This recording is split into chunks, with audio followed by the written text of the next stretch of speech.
Hello everyone, my name is Sarah and I run a business called Smart Reiki and Tarot.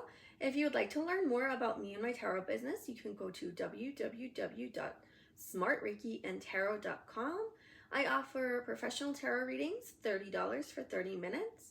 We can do it over Skype, Zoom, Duo, whatever you are more comfortable with. And I accept payments through Venmo or Buy Me a Coffee. If you go to Buy Me a Coffee, you can have links to purchase if you would like tarot or Reiki, hypnosis. You'll see the pricing there. You can pay me through the app, email me, we can set up a date and time. I accept clients from 1 p.m. to 6 p.m. Monday through Thursday, and Friday 1 p.m. to 6:30, Saturdays 2 to 6:30. So if any of those times work for you, just email me at smmarht@gmail.com. So again, that's smmarht@gmail.com. Please hit the like and subscribe button. I want to be able to keep being motivated to bring you guys content, and the likes and subscribes is my motivation. It's kind of like my you're doing great, keep going, otherwise I think I'm not doing great and I should just give up. On Halloween, I did an unboxing of the Clarity Tarot by Debra Zachau and Kait Matthews. I have had some time to work with this deck, and I have to say this little booklet is wonderful. Debra Zachau has been doing readings for a long time. She really did her research. This book is amazing. I really like how it's broken down into sections. Introduction, what makes the deck unique. Part 1 is how to use the deck. Part 2 is what's in a number. And then she breaks the suits down into their element and then states what their superpower is, which I thought was really cool. It makes learning the tarot easier that way. So for example, the wand superpower is motivation because it's fire. So it literally lights that fire under your ass and gets you going. You need that fire. Then she says swords superpower is their quick thinking. Now the flip side of that is you get bogged down with thinking too much and you don't take action. Next, what she does is she breaks down, so it's broken down into the suits, what their element is, what their superpower is, and then the reverse, the flip side, what can get in the way of that suit, of getting things done, of moving forward. Then the court cards are referred to as families, which the court cards are always the hardest to remember, but I really like how she refers to the court cards as families. And then she gives a little blurb about each family and what each family's yard would look like. And I really love that. That really helps with visualization and remembering what the court cards, the families mean and what they represent. So reading it, I realized that Nikolai and I would definitely be the sword family. He would be the king of swords, I'd be the queen of swords. It's interesting because Nikolai is, his sun sign is a earth element, but he does have air and he has Gemini in his chart as well.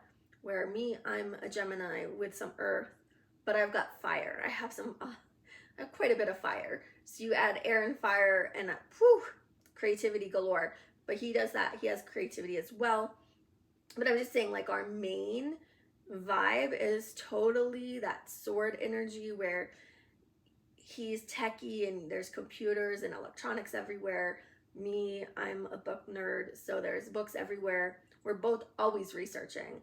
We're always researching and learning, either for him about technology or art, different techniques. Me, tarot, philosophy, psychology, anything doing with, I guess, and so, like if you're talking about fiction, fantasy or magical things. So we definitely have, I have notebooks everywhere. He just gave me this notebook and I was taking notes from reading this little book today. So I wanted to address how when I did the unboxing, I asked if we were going to have fun at trunk or treat and I got a no. That no was actually 100% correct. We didn't have fun because I got the night wrong. So we drove down to see, you know, what was happening for the trunk or treat, and nobody was there. So we didn't have fun that night at trunk or treat because it didn't happen. Now, after reading the book, I realized I was doing my yes or no questions wrong. Debra suggests that you pick out 5 cards and then you count out how many yeses you have and how many nos. And then you look at the cards. So if there's more yeses, then it would be a yes. And then you look at the 5 cards and you see what story they're telling, and that will be why it's a yes. Now, if it's more no's, then you look at the no. And she explains that when you're giving a professional tarot reading, that you don't want to just give a yes or no answer, even if it is just a yes or no, because we all have free will, which is what I've talked about in previous videos. We have free will. So you explain why it's a yes or a no, and then there could be steps that that person can take to change it. You never know if it's within their power, because that's the thing, is that timelines are always changing. If you change one little thing, it could change the outcome. We really have the power. The cards are just telling you where you're at that moment, or where things stand at that moment, at that time. And so the energies could shift. You could shift your thoughts, you could shift your emotions, you could shift how you interact with that person, what actions you take, and it will change everything. So I really like that she addressed that. This Clarity Tarot is, I would say it's going to be up there in one of my top 5 favorite decks. It's scary accurate. I really love the artwork. It shuffles like a dream. And even though it's gilded, I've been shuffling and it's not beat up, but I don't do the riffle cut. I think that's what you call them. I don't do that. I just think it's disrespectful to the cards. That's how I was taught. So I don't do that. I just do the hand, over. I also like how she discusses that reverse cards. She doesn't read reverse cards. I don't either. But she states that if you get a lot of reverse cards in a reading, that it could be that you as the reader don't necessarily understand the intention of the question of the current. So that it's important, if that comes up, to readdress the question and see if you understand what they're really wanting to know. And so in her opinion, in her experience, when you see a lot of reverse, it's because the question that was asked, either the reader didn't understand what the intent of the question was, or the question wasn't, maybe even the right question wasn't asked. So I thought that was interesting. So she discusses that on page 17 and 18 in part 1, how to use this deck. She also explains how you can verify time by using the cards. And so she discusses that on pages 11 through 13 in her little book. And so you put down cards in a pile until you come to the first major arcana. So once you get to a major arcana, you look at the number on it, and then you use your intuition of if that is of weeks, months, years. So we have the Tower, which is a yes. Now, it states that there's a number on here, but there is not a number. So I don't remember off the top of my head what number a tower is. What number the Tower is. I don't remember that. Let me see. So the Tower is number 16. So that could be 16 weeks, 16 months, 16 years. I typically don't really read time. I don't give timelines for my readings. The spirit world doesn't deal with time. Time is a construct on the material world, on the material plane. So it's hard to know when something's going to come to fruition on the spirit world. If you think it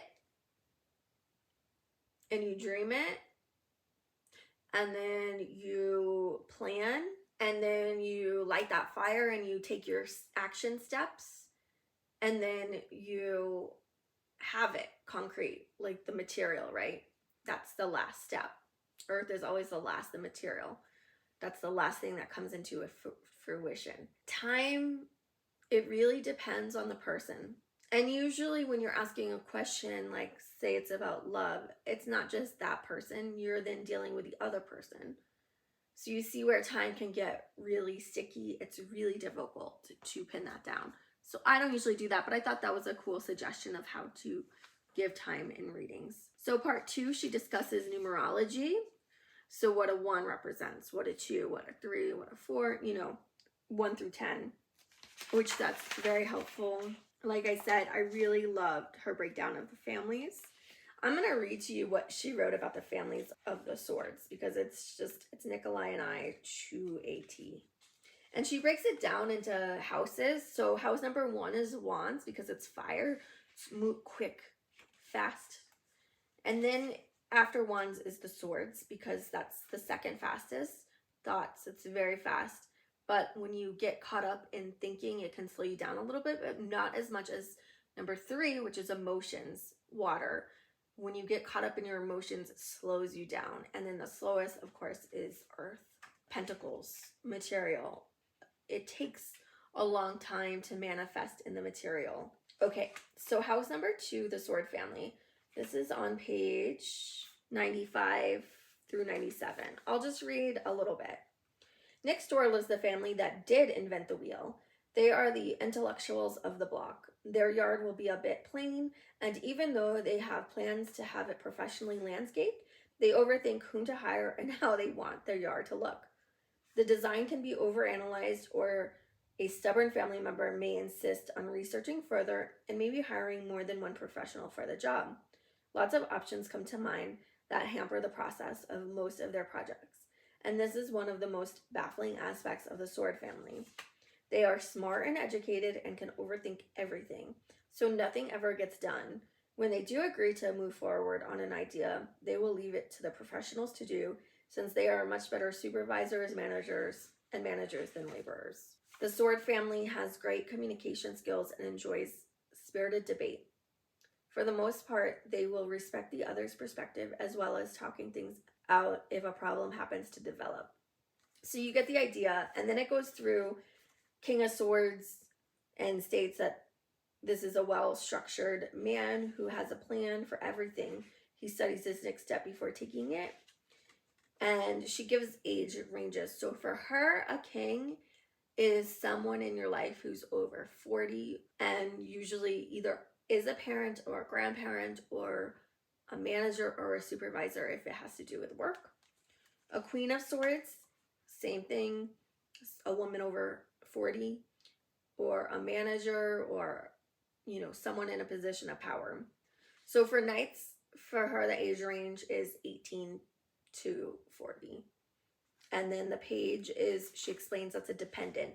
So typically it's anyone under 18, but if you're taking care of a family member who has dementia, they would be represented by a page. If you're taking care of a friend or a family member who has disabilities, they could be represented by the page. So anyone who's a dependent in your life could be a page. So I just really like that. I think that really helps, because I have a really hard time with the court cards. When a court card comes up, I'm like, oh man, I don't want to even look at it. The court cards are the most complicated, and I like the way that Debra broke it down. It's wonderful. Part 4 is how to give awesome readings. And like I said, she talked about how to lay down the 5 cards for a yes or no, which was a great suggestion. The little book is jammed packed full of information on readings, and the book is great. I love the example she gives of card combos for her readings. Now, she does state you can use her cards for mediumship, developing mediumship, and animal communication, but she doesn't give examples of that in the book. So I would really have liked to have read more about that. But this little book is quite hefty. It's quite thick. So it has 176 pages, and it's just jam-packed with info. So it's a really great book. That's my only complaint, is that she mentions it but then doesn't follow through with it. And I'm going to just show you some of my favorite cards. I will link the video of the flip through up here, so that way you guys can see all the cards, but I'll just show you some of my favorite. I really love the artwork of these cards, this Four of Wands. And I have to say, I really think that Kait nailed it. I love the diversity. I love the people represented. I just love the colors used. This Queen of Swords is perfect. I mean, this is my card. I identify, like I stated before, with the Queen of Swords. I'm a Gemini, and I just feel like the Queen of Swords. That is me. Even when I was not 40 yet, I felt like the Queen of Swords. Just very analytical. I overthink everything. Sometimes my thoughts can turn against me and get in my way, and I don't get things done. But I'm working on that.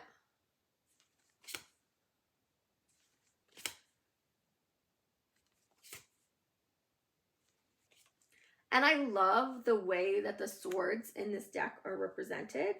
The swords literally look like crystals. I mean, look at that. It's beautiful. Now, typically you don't want the Seven of Swords. It looks like, you know, is this person, are you going to be, you know, crossed? Are you going to have somebody steal from you? Like, what's going on here? Sneakiness, something behind your back, maybe gossip. But I just like the swords. This Queen of Cups is beautiful. Love it. And this Fool, I like that the Fool, he looks young, because in the Fool represents the beginning of our journey, and usually you're a novice, you're a child, you know, usually it represents a baby. And then as you go through the major arcana, it's almost like hitting adulthood. But we go through these cycles from day to day, year to year, month to month. This World card is beautiful. And then I love the Star. So I really, really enjoy this deck. Like I said, new top 5 favorite. Thank you, Kait, again for sending me a copy. I really appreciate it. I love the readings. I love reading with this deck. I will be doing readings at the mall in Sierra Vista in February and March. I will be there. So if anyone is in Cochise County and wants to come say hi, my readings, like I said, $30 for 30 minutes. I'm not sure if I'm going to do special pricing for the event, but of course I'll bring it up again closer to time. Now, this Thursday, I will be putting an interview up with my sister about her experience in Salem, Massachusetts for Halloween. She went for the first time ever this year. And then I'm going to take some time off. I started doing YouTube for fun, for the fun of it. My motivation for doing it has changed.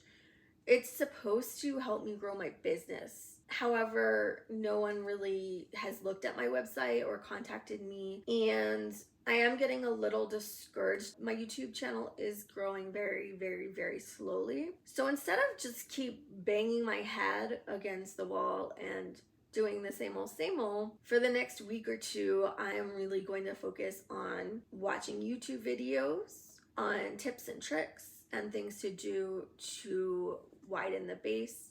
Like I said, I am doing this because it's almost like a way to get people to know that I offer tarot and Reiki professionally, and to contact me, let me know, how can I help you? Doing it online is awesome because I can reach more people, and I can be available pretty much anytime within that time frame I gave you. And I just love that. I really have fun giving tarot readings, and I have so many decks, and you know, I read for myself every day to stay in the habit and get acquainted with decks and the cards. But my point is, why I'm telling you this is because after this week, I'm going to take a week or two off.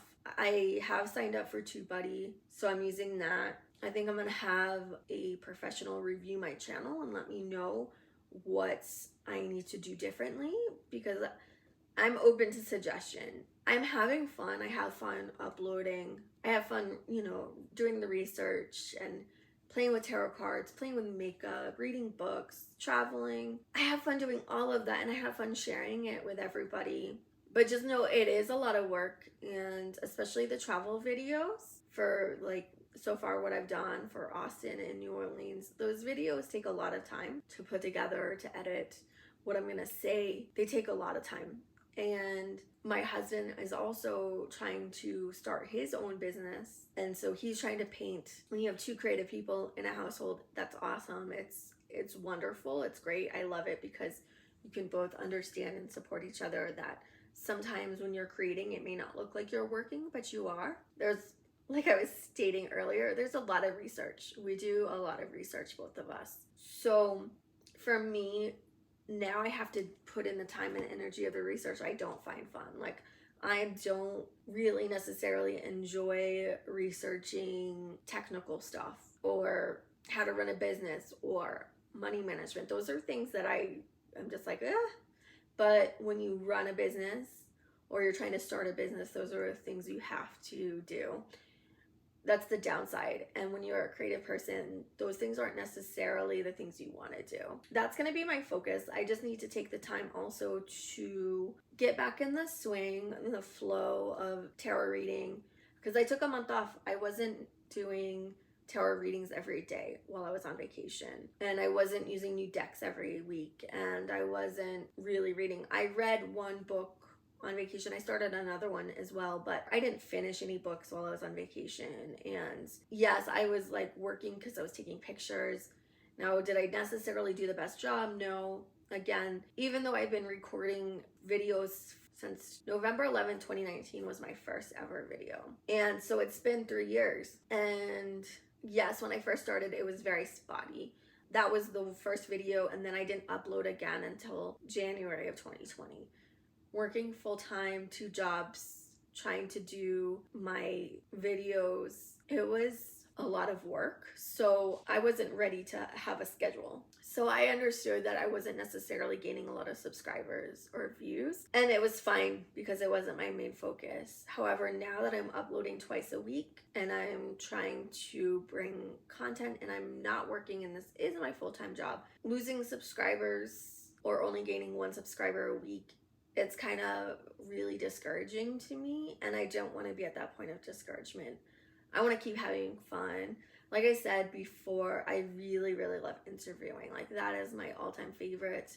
I wanted to be a journalist, and we've been watching the morning show. I have to say, Bradley Jackson. I love Bradley Jackson on the morning show. Reese Witherspoon plays Bradley amazingly, and I just love the interaction between Bradley and Alex, and the show and what they're adjusting is just, it's so good. And I love that Bradley Jackson is like a real journalist. And I see, like, if I was a journalist, I would have loved to have been a Bradley Jackson, not an Alex. But in reality, I probably would have been more of an Alex. But who knows? I don't know. I just can't fake the funk, so to speak. I don't know if I really could be an Alex. Could be an Alex as in the fact that she's kind of aloof and kind of distant. Again, that's Queen of Swords energy. She's very Queen of Swords energy. And Bradley Jackson is like Queen of Wands, very fiery and passionate, and believes in the truth and believes in journalism and believes in integrity and everything that I like. If I was a journalist, that's the model I would have wanted to follow. However, when you work for these corporations, these newspapers, these TV outlets, it's not about the truth, and it's not about finding the truth. It's about the bottom line, which the bottom line is ratings and money.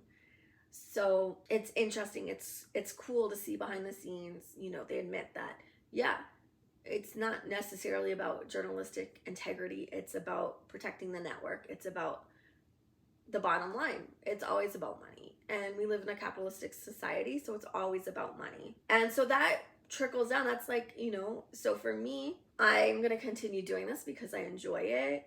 You know, it's like on the one hand, it's about money, but at the other hand, you know, I just finished watching Emily Dickinson season 3, and you really realize, like, Emily didn't write poetry for anyone other than herself. She would share it with Sue and maybe a few other people, but it was really for herself. She wasn't worried about what other people thought. She wasn't worried about making money. She wasn't worried about being famous. And so you have these two conflicting ideologies.